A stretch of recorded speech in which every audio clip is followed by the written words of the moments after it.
Hello everyone. हम BPSC घटना चक्र पूर्वावलोकन डिस्कस कर रहे हैं। टॉपिक है आधुनिक भारत का इतिहास। उसके अंतर्गत भारत छोड़ो आंदोलन। इससे रिलेटेड किस तरीके के क्वेश्चंस बीपीएससी में पूछे गए हैं, हम उसके बारे में डिस्कस करेंगे। तो चलिए स्टार्ट करते हैं। पहला क्वेश्चन है, भारत छोड़ो आंदोलन कब प्रारंभ हुआ? तो इसका सही आंसर हो जाएगा ऑप्शन ए 9 अगस्त 1942। 7-8 अगस्त 1942 को मुंबई के ऐतिहासिक ग्वालियर टैंक अगस्त क्रांति मैदान में अखिल भारतीय कांग्रेस कमेटी की वार्षिक बैठक हुई, जिसमें वर्धा प्रस्ताव की पुष्टि हुई। थोड़े बहुत संशोधन के बाद 8 अगस्त 1942 को प्रस्ताव स्वीकार कर लिया गया और भारत के स्वतंत्रता संघर्ष के तहत अंग्रेजों के विरुद्ध भारत छोड़ो आंदोलन प्रारंभ करने की घोषणा की गई। 9 अगस्त 1942 को भारत छोड़ो आंदोलन आरंभ हुआ। आंदोलन आरंभ होते ही ऑपरेशन जीरो आवर के तहत गांधी जी तथा अन्य चोटी के कांग्रेस नेताओं को गिरफ्तार कर लिया गया। गांधी जी को गिरफ्तार कर सरोजनी नायडू सहित पूना के आगा खां पैलेस में रखा गया। वर्ष 1942 के आंदोलन का सर्वाधिक प्रभाव बम्बई, बंगाल, बिहार, उड़ीसा, यूपी एवं मद्रास में था। लगभग समूचे देश की हिस्सेदारी इसमें अवश्य थी। नेक्स्ट क्वेश्चन है, मुंबई में कांग्रेस द्वारा भारत छोड़ो प्रस्ताव पास किया गया। इसका सही आंसर हो जाएगा ऑप्शन बी 8 अगस्त 1942 को। नेक्स्ट क्वेश्चन है, भारत छोड़ो प्रस्ताव पारित होने के बाद गांधी जी को कैद किया गया था। तो इसका सही आंसर हो जाएगा ऑप्शन डी आगा खान पैलेस में। नेक्स्ट क्वेश्चन है, भारत छोड़ो आंदोलन के संदर्भ में महात्मा गांधी को कहाँ बंदी बनाया गया? तो इसका सही आंसर हो जाएगा ऑप्शन ए बंबई में। नेक्स्ट क्वेश्चन है, 6 जुलाई 1942 को वर्धा में महात्मा गांधी ने कांग्रेस की कार्यकारी समिति में अपने भारत छोड़ो आंदोलन की चर्चा की। तब उस समिति के अध्यक्ष थे। तो इसका सही आंसर हो जाएगा ऑप्शन बी मौलाना अबुल कलाम आजाद। वर्धा में जुलाई 1942 में हुई कांग्रेस की समिति की बैठक में मौलाना अबुल कलाम आजाद, सरोजनी नायडू, जे.एल. नेहरू, जवाहरलाल नेहरू, वल्लभ भाई पटेल, डॉक्टर राजेंद्र प्रसाद, सीतारामैया, जी.वी. पंत, प्रफुल्ल चंद्र घोष, सैयद महमूद, आसफ अली, जे.बी. कृपलानी, महात्मा गांधी इत्यादि ने भाग लिया तथा भारत छोड़ो नामक प्रस्ताव पास किया। इसकी अध्यक्षता अबुल कलाम आजाद ने की। नेक्स्ट क्वेश्चन है, भारत छोड़ो आंदोलन के दौरान बकरी का टापू में अखिल भारतीय आजाद दस्ता का गठन किया था। इसका सही आंसर हो जाएगा ऑप्शन डी जयप्रकाश नारायण ने। भारत छोड़ो आंदोलन के दौरान जयप्रकाश नारायण ने नेपाल की तराई के बकरी का टापू में अखिल भारतीय आजाद दस्ता का गठन किया था। आजाद दस्ता का गठन विशेष रूप से सरकार के विरुद्ध तोड़फोड़ की कार्रवाइयों के लिए किया गया था, ताकि युद्ध कार्यों में सरकार को बाधा पहुंचे। मई 1943 में ब्रिटिश सरकार के दबाव में नेपाल की सरकार ने जयप्रकाश नारायण को गिरफ्तार कर लिया। उनके साथ गिरफ्तार व्यक्तियों में राम मनोहर लोहिया, श्याम नंदन सिंह, वैद्यनाथ झा तथा कार्तिक प्रसाद सिंह भी थे। नेक्स्ट क्वेश्चन है, 1942 के आंदोलन में लोगों ने सियाराम सिंह की अगुवाई में कहां पर राष्ट्रीय सरकार की स्थापना की घोषणा की थी? इसका सही आंसर हो जाएगा ऑप्शन बी भागलपुर। वर्ष 1942 के भारत छोड़ो आंदोलन के दौरान सियाराम सिंह के नेतृत्व में भागलपुर में राष्ट्रीय सरकार की स्थापना की घोषणा की गई थी। नेक्स्ट क्वेश्चन है, 11 अगस्त 1942 को पटना शहर में भारत छोड़ो आंदोलन का किन्होंने मार्गदर्शन किया? तो इसका सही आंसर हो जाएगा ऑप्शन डी नगर के अधीनस्थ नागरिकों ने। 11 अगस्त 1942 को बिहार के पटना शहर में भारत छोड़ो आंदोलन का मार्गदर्शन नगर के अधीनस्थ नागरिकों ने किया था। इस आंदोलन राष्ट्रवादी युवकों ने पटना स्थित सचिवालय भवन के सामने बिहार विधानसभा की इमारत पर राष्ट्रीय ध्वज फहराने का प्रयास किया। इस पर पटना के कलेक्टर W.G. आर्चर ने इन छात्रों पर गोली चलाने का आदेश दे दिया, जिसमें 7 छात्रों की मृत्यु हो गई तथा अनेक घायल हुए। नेक्स्ट क्वेश्चन है, भारत छोड़ो आंदोलन का नेतृत्व किया था। तो इसका सही आंसर क्या हो जाएगा? ऑप्शन ए है B.R. अम्बेडकर, ऑप्शन बी है जवाहरलाल नेहरू, ऑप्शन सी है Mahatma Gandhi and option D है इनमें से किसी ने भी नहीं। तो इसका सही आंसर हो जाएगा ऑप्शन डी इनमें से किसी ने भी नहीं। अखिल भारतीय कांग्रेस समिति की बैठक 8 अगस्त 1942 को लगभग अर्धरात्रि में समाप्त हुई। उसी रात को पुलिस ने महात्मा गांधी, मौलाना आजाद तथा सभी प्रमुख कांग्रेसी नेताओं को गिरफ्तार कर लिया। एक सप्ताह के भीतर कांग्रेस संगठन से संबंध प्रत्येक महत्वपूर्ण व्यक्तियों को गिरफ्तार कर लिया गया। अतः आंदोलन नेतृत्वहीन हो गया। भारत छोड़ो आंदोलन राष्ट्रीय स्वतंत्रता संघर्ष का प्रथम आंदोलन था, जो नेतृत्वहीनता की स्थिति में भी अपने उद्देश्य को पूरा कर सका।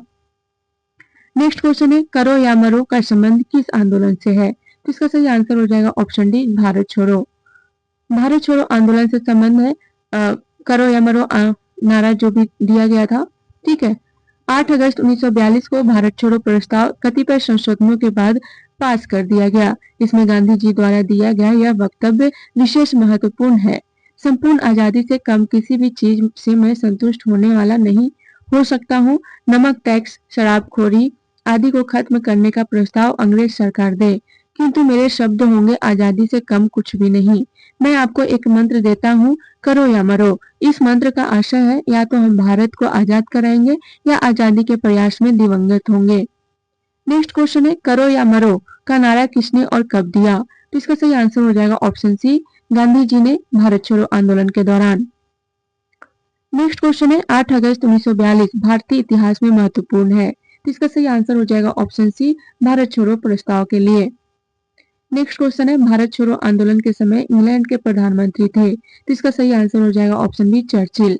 भारत छोड़ो आंदोलन के समय इंग्लैंड के प्रधानमंत्री चर्चिल थे। नेक्स्ट क्वेश्चन है सन 1942 में भारत छोड़ो आंदोलन में बिहार के नेताओं का महत्वपूर्ण योगदान रहा था। बिहार के कौन से प्रमुख नेता बिहार केसरी के नाम से जाने जाते थे और उन्होंने भारत छोड़ो आंदोलन में सक्रिय रूप से भाग लिया था? तो इसका सही आंसर हो जाएगा option C Shri Krishna Singh. Shri Krishna Singh British Bihar के प्रथम मुख्यमंत्री थे। वर्ष 1937 के प्रथम कांग्रेस मंत्री सभा में बिहार के मुख्यमंत्री के रूप में चुने गए थे। श्री कृष्ण सिंह को बिहार केसरी के नाम से भी जाना जाता है। श्री कृष्ण सिंह वर्ष 1942 में भारत छोड़ो आंदोलन के प्रमुख नेता भी थे। नेक्स्ट क्वेश्चन है भारत छोड़ो आंदोलन के दौरान खुफिया रेडियो किसने प्रारंभ किया? तो इसका सही आंसर हो जाएगा ऑप्शन ए उषा मेहता। भारत छोड़ो आंदोलन के दौरान बंबई के विभिन्न भागों से कांग्रेस का गुप्त रेडियो प्रसारित किया जाता था, जिसे मद्रास तक सुना जा सकता था। राम मनोहर लोहिया नियमित रूप से इस रेडियो पर प्रसारण करते थे। उषा मेहता कांग्रेस के भूमिगत रेडियो का संचालन करने वाले छोटे से दल की एक महत्वपूर्ण सदस्य थी। नेक्स्ट क्वेश्चन है भारत छोड़ो आंदोलन से उत्पन्न दंगे किस क्षेत्र में सबसे अधिक व्यापक रहे? तो इसका सही आंसर हो जाएगा ऑप्शन डी 1 और 4 बिहार और संयुक्त प्रांत। भारत छोड़ो आंदोलन 1942 से उत्पन्न दंगे बिहार और यूपी में सबसे अधिक व्यापक रहे। यहाँ विद्रोह जैसा माहौल बन गया। पूर्वी यूपी में आजमगढ़, बलिया और गोरखपुर तथा बिहार में गया, भागलपुर, सारण, पूर्णिया, शाहाबाद, मुजफ्फरपुर और चंपारण स्वतः स्फूर्त जन विद्रोह के मुख्य केंद्र रहे। नेक्स्ट क्वेश्चन है डॉक्टर राजेंद्र प्रसाद को 9 अगस्त 1942 को गिरफ्तार करके भेजा गया। इसका सही आंसर हो जाएगा ऑप्शन डी बांकीपुर जेल। 9 अगस्त 1942 को गांधी तथा अन्य सभी प्रमुख कांग्रेसी नेताओं को बंदी बना लिया गया। गांधी जी और सरोजनी नायडू को पुणे के आगा खां के महल में नजरबंद रखा गया और कांग्रेस कार्य समिति के सदस्यों नेहरू, अबुल कलाम आजाद, गोविंद बल्लभ पंत, डॉक्टर प्रफुल्ल चंद्र घोष, डॉक्टर पट्टाभी सीतारमैया, डॉक्टर सैयद महमूद, आचार्य कृपलानी को अहमदनगर किले में रखा गया। कांग्रेस का कार्य समिति के सदस्य राजेंद्र प्रसाद बंबई नहीं आए थे, अतः उन्हें पटना में ही गिरफ्तार कर पटना जेल में नजरबंद रखा गया। नेक्स्ट क्वेश्चन है 7 दिसंबर 1942 को श्री योगेंद्र शुक्ल कहाँ लाए गए? इसका सही आंसर हो जाएगा ऑप्शन सी पटना। योगेंद्र शुक्ल प्रमुख समाजवादी स्वतंत्रता सेनानी थे जो जयप्रकाश नारायण के घनिष्ठ सहयोगी थे।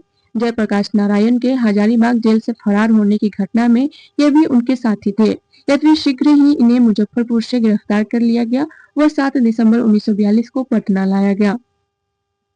नेक्स्ट क्वेश्चन है 1942 में किस त्योहार के अवसर पर जयप्रकाश नारायण हजारीबाग जेल से निकल भागे? इसका सही आंसर हो जाएगा option D Deepawali.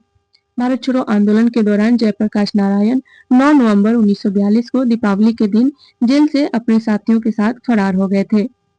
Next question है भारत छोड़ो आंदोलन के दौरान इनमें से कौन हजारीबाग जेल से फरार हुए? तो इसका सही आंसर हो जाएगा option B Jayaprakash Narayan. Next question है 9 अगस्त 1942 को जिन दो नेताओं हजारीबाग को गिरफ्तार किया गया था वे थे। इसका सही आंसर हो जाएगा ऑप्शन डी शिव कुमार और रामानंद। 9 अगस्त 1942 को भारत छोड़ो आंदोलन प्रारंभ हुआ। 9 अगस्त 1942 को गांधी सहित सभी नेताओं को गिरफ्तार कर लिया गया। शिव कुमार और रामानंद को हजारीबाग में गिरफ्तार किया गया। नेक्स्ट क्वेश्चन है महात्मा गांधी तथा उनके सहयोगियों की 1942 में हुई धरपकड़ से बिहार में बहुत दंगे हुए। इसमें रेल सेवा पूर्ण रूप से ठप हो गई। उसमें अधिकतम प्रभावित जिला था, तो इसका सही आंसर हो जाएगा ऑप्शन सी पटना। 1942 में भारत छोड़ो आंदोलन के दौरान गांधी सहित सभी नेताओं को गिरफ्तार कर लिया गया। आंदोलन को कुचलने के लिए पुलिस ने दमन चक्र चलाया। पुलिस के इस दमन से क्रुद्ध होकर जनता ने कई स्थानों पर हिंसक कार्यवाही की। उसने पुलिस थानों, रेलवे स्टेशनों तथा डाकघरों पर हमले किए। रेल लाइनें उखाड़ दी गई, जिससे रेल सेवा पूरी तरह ठप हो गई। इस संबंध में मद्रास और बंगाल सबसे अधिक प्रभावित हुए। बिहार में भी कई स्थानों पर हिंसक घटनाएं हुई, जिसमें पटना अधिक प्रभावित रहा। नेक्स्ट क्वेश्चन है, जयप्रकाश नारायण को राष्ट्रीय स्तर के नेता की पहचान किस संदर्भ में मिली? ऑप्शन ए है भारत छोड़ो, ऑप्शन बी है कांग्रेस समाजवादी दल की स्थापना, ऑप्शन सी है भूदान आंदोलन, ऑप्शन डी है उनको कांग्रेस कार्यकारिणी समिति का सदस्य बनाया जाना।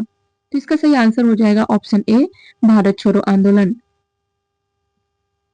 जयप्रकाश नारायण को राष्ट्रीय स्तर के नेता की पहचान भारत छोड़ो आंदोलन के दौरान मिली। वस्तुतः आंदोलन की शुरुआत 9 अगस्त 1942 के दिन ही सभी प्रमुख कांग्रेसी नेता गिरफ्तार कर लिए गए। जो कांग्रेसी नेता गिरफ्तार न हो सके थे, उन्होंने गुप्त रूप से असंगठित जनता को निर्देश दिए।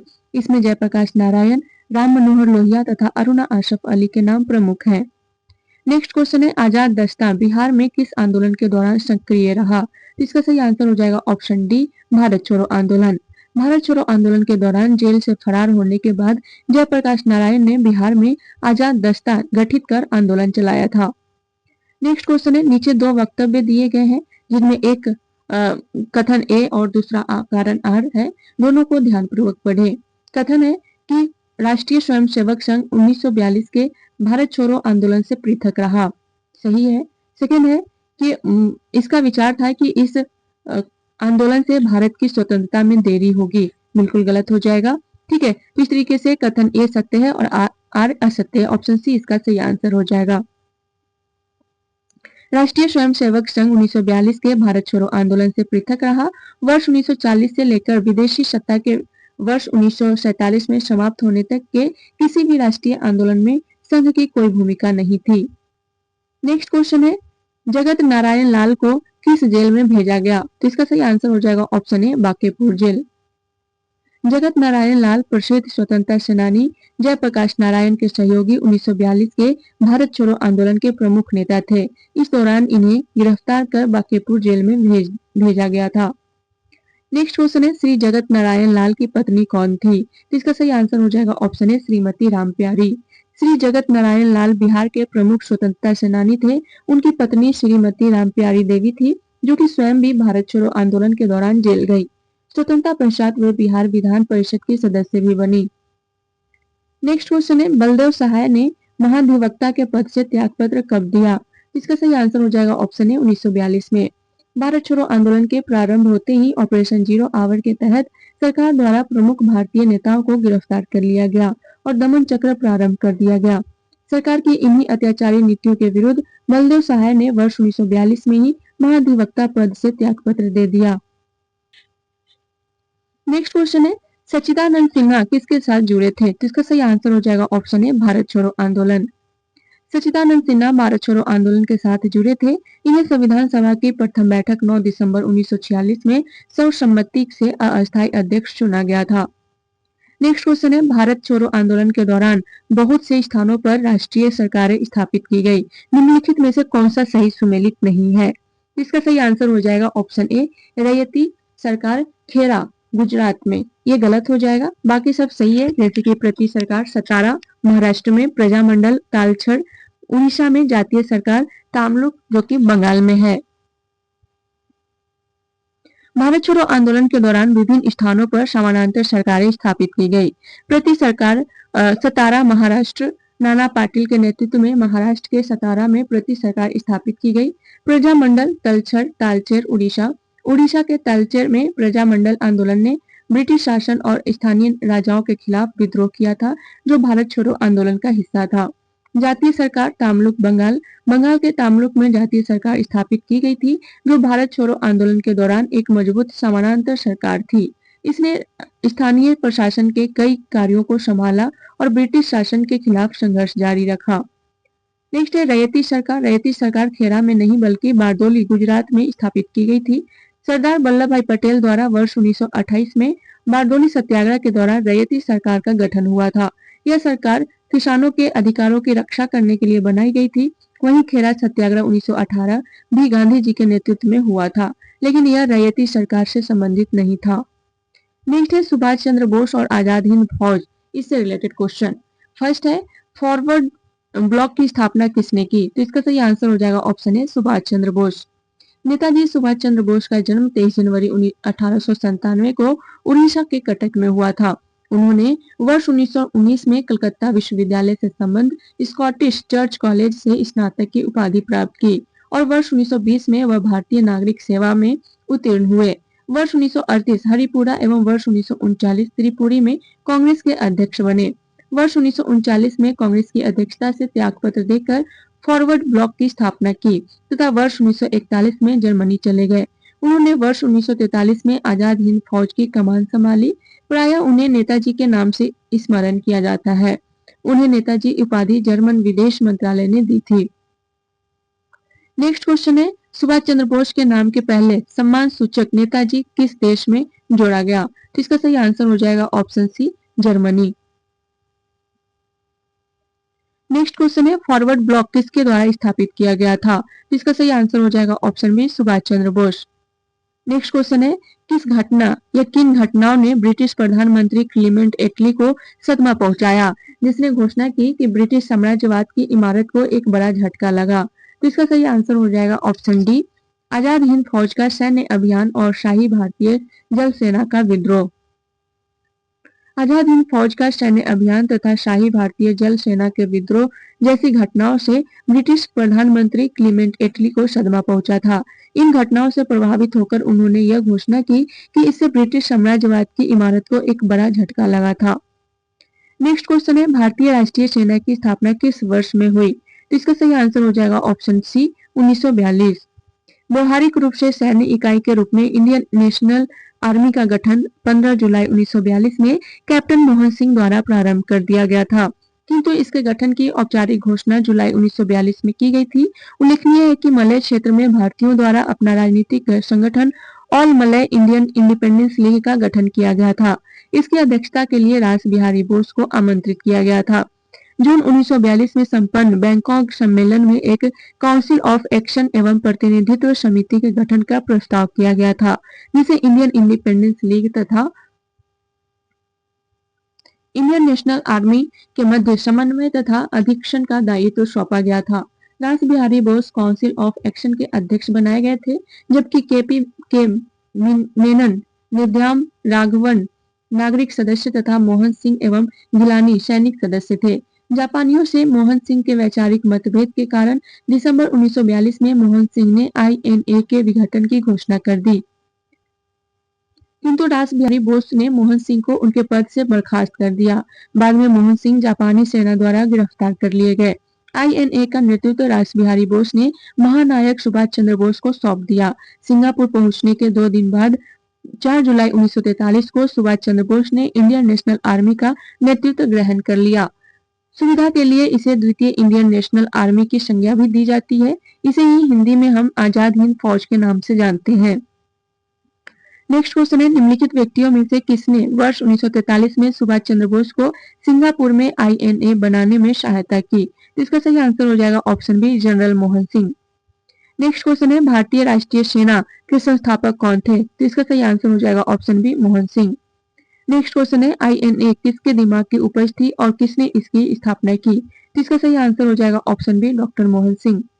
नेक्स्ट क्वेश्चन है इनमें से 1945 से 46 में दिल्ली में हुए INA के मुकदमों के पक्ष में पेश हुए वकील थे? तो इसका सही आंसर हो जाएगा ऑप्शन बी, भूलाभाई देसाई। वर्ष 1945 में लाल किले में आजाद हिंद फौज के सिपाहियों के प्रसिद्ध मुकदमे की पैरवी कैलाश नाथ काटजू, सर तेज बहादुर सप्रू, जवाहरलाल नेहरू, भूलाभाई देसाई आदि कर रहे थे। वकीलों के इस समूह की अध्यक्षता भूलाभाई देसाई ने की थी। नेक्स्ट क्वेश्चन है वर्ष 1943 में आजाद हिंद फौज अस्तित्व में आई? इसका सही आंसर हो जाएगा ऑप्शन सी, सिंगापुर में। आजाद हिंद फौज का गठन 4 जुलाई 1943 को सुभाष चंद्र बोस के नेतृत्व में किया गया था। फौज का गठन सिंगापुर द्वीप पर किया गया था, किंतु तब सिंगापुर द्वीप ब्रिटिश मलय का अंग था। ब्रिटिश मलय में शामिल 3 भाग थे, federated Malay states, unfederated Malay states तथा स्टेटस सेटलमेंट। तृतीय यानी स्टेटस सेटलमेंट के अंतर्गत 4 अलग अलग क्षेत्रों को जोड़ा गया था, जो इस प्रकार है। मलक्का वर्तमान में मलेशिया का एक राज्य है। डिंडिंग वर्तमान नाम मांजुक वर्तमान में मलेशिया के पेराक राज्य का एक जिला है। पेनांग वर्तमान में मलेशिया का एक राज्य है। सिंगापुर अगस्त 1963 में स्वतंत्रता की घोषणा की। 16 सितंबर 1963 को मलेशिया का अंग बना। 9 अगस्त 1965 को मलेशिया की संसद के एक प्रस्ताव द्वारा मलेशिया संघ से अलग कर दिया गया तथा इसी दिन से स्वतंत्र देश बना। स्पष्ट है कि जब सिंगापुर में आजाद हिंद फौज का गठन हुआ तब वह मलय का हिस्सा था। नेक्स्ट क्वेश्चन है 1943 में आजाद हिंद फौज अस्तित्व में आई। इसका सही आंसर हो जाएगा ऑप्शन सी, सिंगापुर में। नेक्स्ट क्वेश्चन है आजाद हिंद सरकार के निर्माण की घोषणा की गई। तो इसका सही आंसर हो जाएगा ऑप्शन सी, 21 अक्टूबर 1943 को। नेक्स्ट क्वेश्चन है अक्टूबर 1943 में सुभाष चंद्र बोस द्वारा स्थापित स्वतंत्र भारत की अस्थायी सरकार को जापान सहित कितने देशों ने मान्यता प्रदान की थी। इसका सही आंसर हो जाएगा ऑप्शन डी, 9।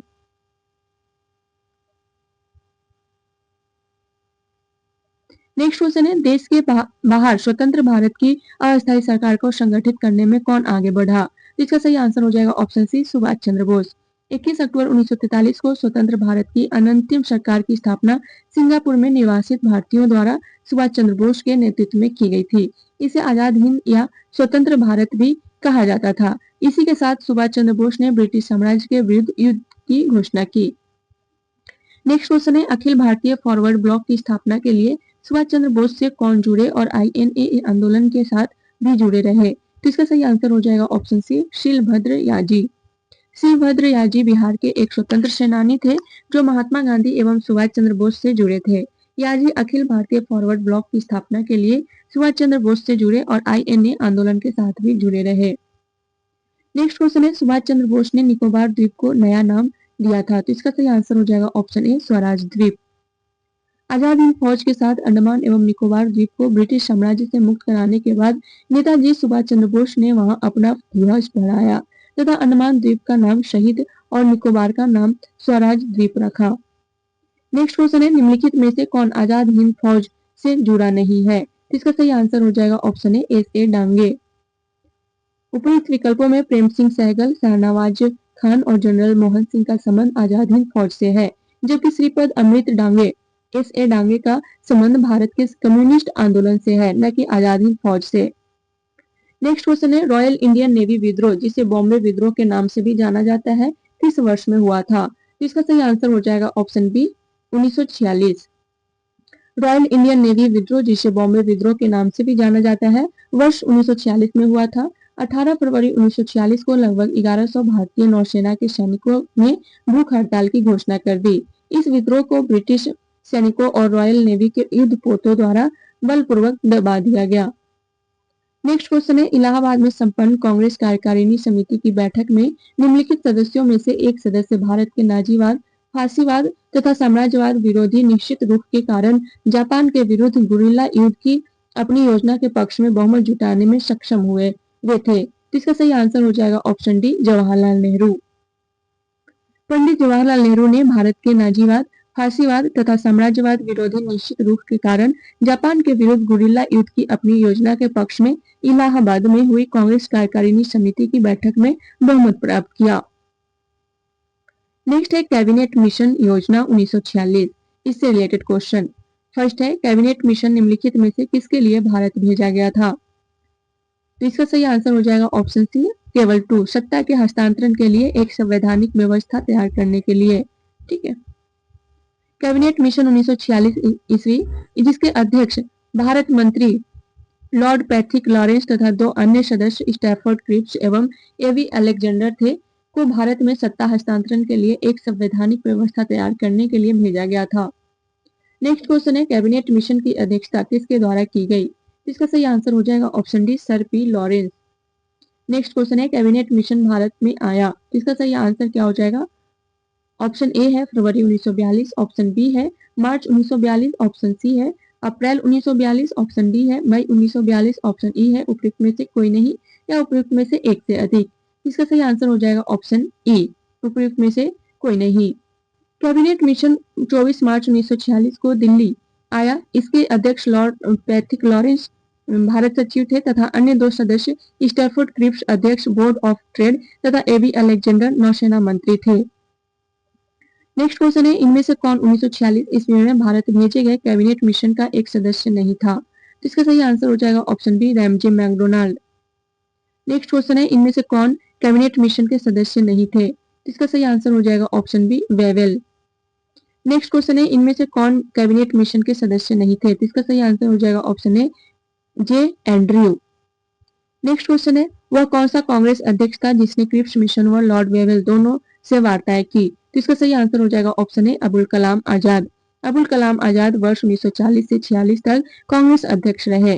उन्होंने क्रिप्स मिशन तथा लॉर्ड वेवेल दोनों से वार्ताएं की। नेक्स्ट है, अंतरिम सरकार का गठन 1946, इससे रिलेटेड क्वेश्चन। फर्स्ट है, अंतरिम सरकार में वित्त मंत्री कौन थे? तो इसका सही आंसर हो जाएगा ऑप्शन ए, लियाकत अली खान। पुनर्गठित अंतरिम सरकार अक्टूबर 1946 में वित्त मंत्री का पद लियाकत अली खान के पास, गृह विभाग सरदार पटेल के पास तथा विदेश मामले एवं राष्ट्रमंडल विभाग जवाहरलाल नेहरू के पास था। नेक्स्ट क्वेश्चन है, हम बहुत बड़ी भूल करेंगे यदि हम बिहार की जनता और उनके मंत्रिमंडल को लीग के नेताओं के हिंसक व असभ्य आक्रमणों के आगे आरक्षित छोड़ देंगे। वर्ष 1946 में यह बात किसने की? इसका सही आंसर हो जाएगा ऑप्शन डी, सरदार पटेल ने। नेक्स्ट क्वेश्चन है, वर्ष 1946 में बनी अंतरिम सरकार में डॉक्टर राजेंद्र प्रसाद के पास कौन सा विभाग था? ऑप्शन ए है प्रतिरक्षा, ऑप्शन बी है गृह, ऑप्शन सी है खाद्य एवं कृषि, ऑप्शन डी है उपयुक्त में से कोई नहीं। तो इसका सही आंसर हो जाएगा ऑप्शन सी, खाद्य एवं कृषि। कैबिनेट मिशन योजना के आधार पर 24 अगस्त 1946 की घोषणा के तहत नवनिर्वाचित संविधान सभा से 2 सितंबर 1946 को भारत की अंतरिम सरकार का गठन किया गया था। इसमें डॉक्टर राजेंद्र प्रसाद के पास खाद्य एवं कृषि विभाग था। नेक्स्ट क्वेश्चन है, वर्ष 1946 में बनी अंतरिम सरकार में राजेंद्र प्रसाद के पास कौन सा विभाग था? इसका सही आंसर हो जाएगा ऑप्शन डी, खाद्य एवं कृषि। नेक्स्ट क्वेश्चन है, 1946 में गठित अंतरिम सरकार के मंत्रिमंडल में श्रम विभाग किसे सौंपा गया था? जिसका सही आंसर हो जाएगा ऑप्शन ए, जगजीवन राम। 1946 में बनी अंतरिम सरकार में श्रम विभाग बाबू जगजीवन राम को दिया गया था। राजेंद्र प्रसाद को खाद्य एवं कृषि विभाग दिया गया था। सैयद अली जहीर को विधि विभाग दिया गया था। नेक्स्ट क्वेश्चन है, राष्ट्रीय अंतरिम सरकार में रियासतों का विभाग किसे दिया गया था? जिसका सही आंसर हो जाएगा ऑप्शन बी, सरदार वल्लभ भाई पटेल। सरदार वल्लभ भाई पटेल को अंतरिम सरकार में देशी रियासतों, राज्य विभाग, गृह, सूचना एवं प्रसारण विभाग दिया गया। नेक्स्ट क्वेश्चन है, मुस्लिम लीग ने प्रत्यक्ष कार्यवाही दिवस कब मनाया? तो इसका सही आंसर हो जाएगा ऑप्शन सी, 16 अगस्त 1946। 16 अगस्त 1946 की तिथि मुस्लिम लीग द्वारा सीधी कार्यवाही दिवस हेतु सुनिश्चित की गई थी। वायसराय के अंतरिम सरकार के फैसले को नामंजूर करते हुए मुस्लिम लीग ने स्वतंत्र एवं संपूर्ण प्रभुत्व संपन्न पाकिस्तान राज्य की स्थापना की मांग की। उक्त तिथि को दंगे फैलाना एवं आतंक का माहौल बनाकर यह प्रदर्शित करना था कि हिंदू और मुसलमान एक साथ नहीं रह सकते। इस कार्यवाही के तहत नोआखली दंगे का प्रमुख केंद्र रहा। नेक्स्ट है, भारत का विभाजन एवं स्वतंत्रता, इससे रिलेटेड क्वेश्चन। फर्स्ट है, 20 फरवरी 1947 को प्रधानमंत्री इटली ने भारत से ब्रिटिश शासन को कब तक वापस लेने की घोषणा की थी? तो इसका सही आंसर हो जाएगा ऑप्शन ए, जून 1948। 20 फरवरी 1947 को इटली ने हाउस ऑफ कॉमन्स के समक्ष बयान दिया कि जून 1948 तक उनका भारतीयों को सत्ता हस्तांतरित करने का इरादा है, परंतु साथ ही यह भी कहा कि यदि तब तक एक संविधान का निर्णय न किया गया तो ब्रिटेन को अधिकार होगा कि वह जिसे चाहे उसे शक्ति सौंप दे।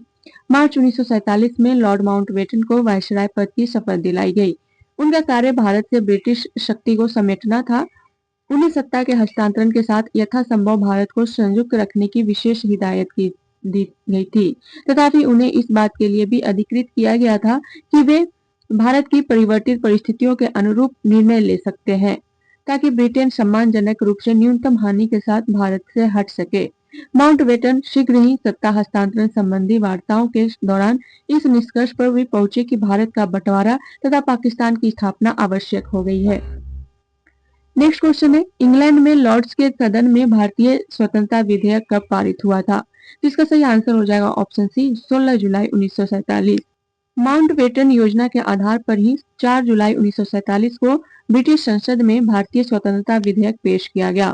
15 जुलाई 1947 को हाउस ऑफ कॉमन्स द्वारा तथा 16 जुलाई 1947 को हाउस ऑफ लॉर्ड्स द्वारा इस विधेयक को पारित कर दिया गया। तत्पश्चात विधेयक को राजकीय स्वीकृति 18 जुलाई 1947 को प्राप्त हुई। नेक्स्ट क्वेश्चन है, इनमें से किसने 1947 में भारत और पाकिस्तान के बीच अंतर्राष्ट्रीय सीमाएं खींचने के लिए स्थापित की गई 2 सीमा आयोगों का नेतृत्व किया था? तो इसका सही आंसर हो जाएगा ऑप्शन ए सिरिल रेडक्लिफ। जून 1947 में सर सिरिल रेडक्लिफ की अध्यक्षता में 2 सीमा आयोगों बंगाल और पंजाब का गठन हुआ। इस आयोग की रिपोर्ट के आधार पर भारत एवं पाकिस्तान के बीच सीमा का निर्धारण किया गया। नेक्स्ट क्वेश्चन है, राज्य विभाग की स्थापना किसकी अध्यक्षता में की गई? तो इसका सही आंसर हो जाएगा option D Sardar Patel. Mountbatten ने घोषणा की कि विभाजनोपरांत अस्तित्व में आए 2 देश भारत और पाकिस्तान में पड़ने वाले देशी रियासतों के प्रश्नों का निपटारा पॉलिटिकल डिपार्टमेंट के स्थान पर स्टेट डिपार्टमेंट करेगा। नेहरू ने रियासतों के एकीकरण के लिए स्टेट डिपार्टमेंट का कार्यभार सरदार पटेल को सौंपा। सरदार पटेल ने 5 जुलाई 1947 को कार्यभार संभाला और बीपी मेनन ने उनके सचिव के रूप में जिम्मेदारी संभाल ली। नेक्स्ट क्वेश्चन है, किसने 1921 में पहली बार पूर्ण स्वतंत्रता की मांग को उठाया? इसका सही आंसर हो जाएगा ऑप्शन डी मौलाना हसरत मोहानी। वर्ष 1921 की अहमदाबाद में हुए कांग्रेस अधिवेशन की अध्यक्षता हकीम अजमल खान ने की थी। इस अधिवेशन में सर्वप्रथम मौलाना हसरत मोहानी ने पूर्ण स्वतंत्रता की मांग उठाई थी, किंतु महात्मा गांधी इस मांग के पक्ष में नहीं थे। नेक्स्ट क्वेश्चन है, भारत के विभाजन के समय भारतीय राष्ट्रीय कांग्रेस का अध्यक्ष कौन था? इसका सही आंसर हो जाएगा option A JB Kripalani. Bharat विभाजन सत्ता हस्तांतरित के समय जेबी कृपलानी भारतीय राष्ट्रीय कांग्रेस के अध्यक्ष थे। ये 23 नवंबर 1946 के मेरठ अधिवेशन में अध्यक्ष बने और नवंबर 1947 तक अध्यक्ष रहे। इनके इस्तीफा देने के उपरांत डॉक्टर राजेंद्र प्रसाद अध्यक्ष बनाए गए।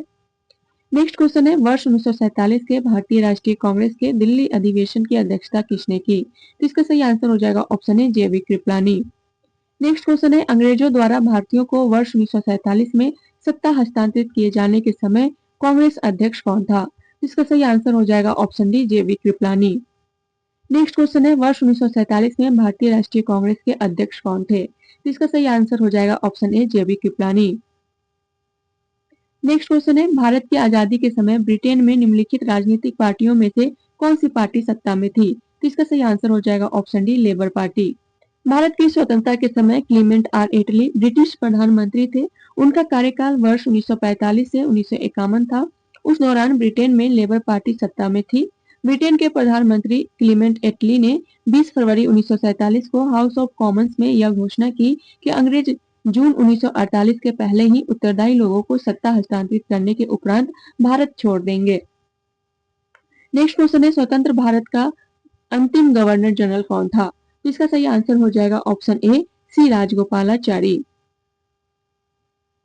सी राजगोपालाचारी वर्ष 1948 से 50 के दौरान स्वतंत्र भारत के प्रथम भारतीय और अंतिम गवर्नर जनरल थे। इस पद पर वे 26 जनवरी 1950 तक रहे।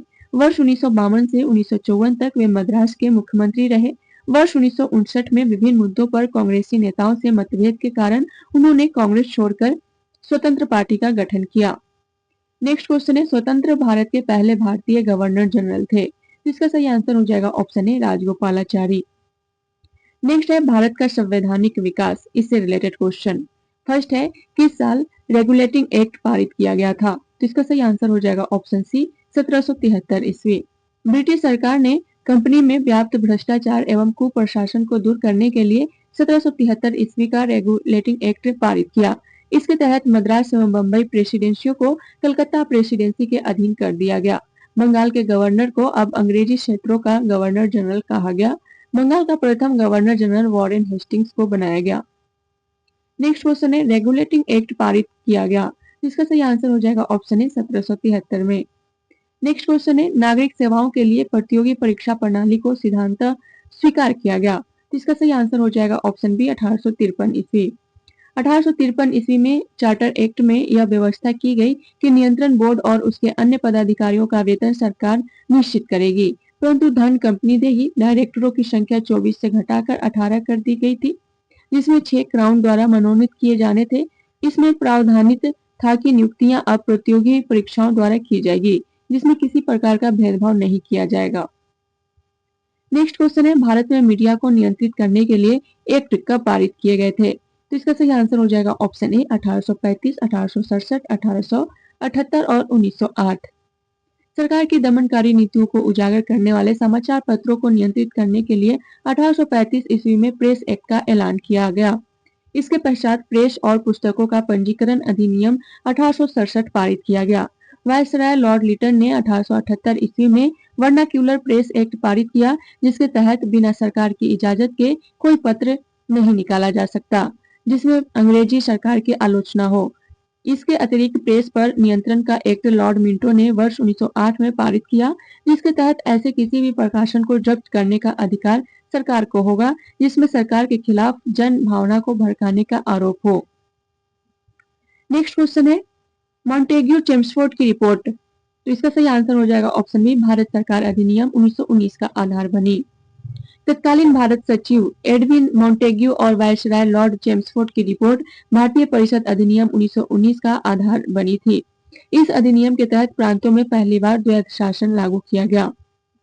नेक्स्ट क्वेश्चन है, निम्न में से किस अधिनियम में भारत में पृथक निर्वाचक मंडल का आरंभ किया? तो इसका सही आंसर हो जाएगा ऑप्शन डी, भारतीय परिषद अधिनियम 1909। भारतीय परिषद अधिनियम 1909 मिंटो मार्ले या मार्ले मिंटो सुधार 1909 द्वारा ब्रिटिश भारत में सांप्रदायिक प्रतिनिधित्व की व्यवस्था की गई, जिसके अंतर्गत मुसलमानों के लिए पृथक निर्वाचन मंडल की व्यवस्था करना था। गांधी जी ने कहा था, मार्ले मिंटो सुधार ने हमारा सर्वनाश कर दिया। नेक्स्ट क्वेश्चन है, भारतीय उच्चायुक्त के पद का सृजन किस अधिनियम से हुआ? इसका सही आंसर हो जाएगा ऑप्शन बी, भारत सरकार अधिनियम 1919। भारत सरकार अधिनियम 1919 में भारत सचिव के कार्यभार को कम करने के लिए एक भारतीय उच्चायुक्त की नियुक्ति की गई। इसका कार्य भारत सरकार के लिए अस्त्र शस्त्र और अन्य सामान खरीदना, ठेका देना, व्यापारिक हितों को देखना और इंग्लैंड में पढ़ने वाले भारतीय विद्यार्थियों की देखभाल करना इत्यादि थे। उच्चायुक्त और उसके सहायकों के वेतन का व्यय भारत के साधनों से होना था। नेक्स्ट क्वेश्चन है, रिक्त स्थानों की पूर्ति कीजिए। नेहरू रिपोर्ट की अध्यक्षता में एक कमेटी द्वारा तैयार किया गया था। इसका विषय था, तो इसका सही आंसर हो जाएगा option C, Nehru Report Motilal Nehru की अध्यक्षता में एक कमेटी द्वारा तैयार किया गया था और इसका विषय था भारत में संवैधानिक व्यवस्थाएं। साइमन आयोग को नियुक्त करने वाले अनुदार पंथी राज्य सचिव लॉर्ड बिरकेनहेड के अनुसार भारतीय लोग संवैधानिक सुधार के लिए ठोस प्रस्ताव बनाने में असमर्थ थे। उन्होंने कहा कि भारतीय ऐसा संविधान बनाने में असमर्थ है जिसको सभी भारतीयों का व्यापक राजनीतिक समर्थन प्राप्त हो। इस चुनौती को भारतीयों द्वारा स्वीकार किया गया और एक योजना को अंतिम रूप देने के लिए फरवरी, मई और अगस्त 1928 में सर्वदलीय अधिवेशन आयोजित किए गए। मोतीलाल नेहरू की अध्यक्षता में 8 सदस्यीय समिति ने अगस्त 1928 में प्रस्तावित संविधान का प्रारूप प्रस्तुत किया। इसको मोतीलाल नेहरू के नाम पर नेहरू रिपोर्ट नाम से बाद में जाना गया। मोतीलाल नेहरू ही इस रिपोर्ट के लेखक थे। इसमें सांप्रदायिक आधार पर अलग निर्वाचन मंडल की मांग को अस्वीकार किया गया था। इस रिपोर्ट में डोमिनियन स्टेटस की मांग की गई थी। इसके अतिरिक्त अन्य सिफारिश की गई थी, जैसे सब वयस्कों के लिए मताधिकार, महिलाओं के लिए समान अधिकार, यूनियन बनाने की स्वतंत्रता और धर्म का हर प्रकार से राज्य से पृथक्करण।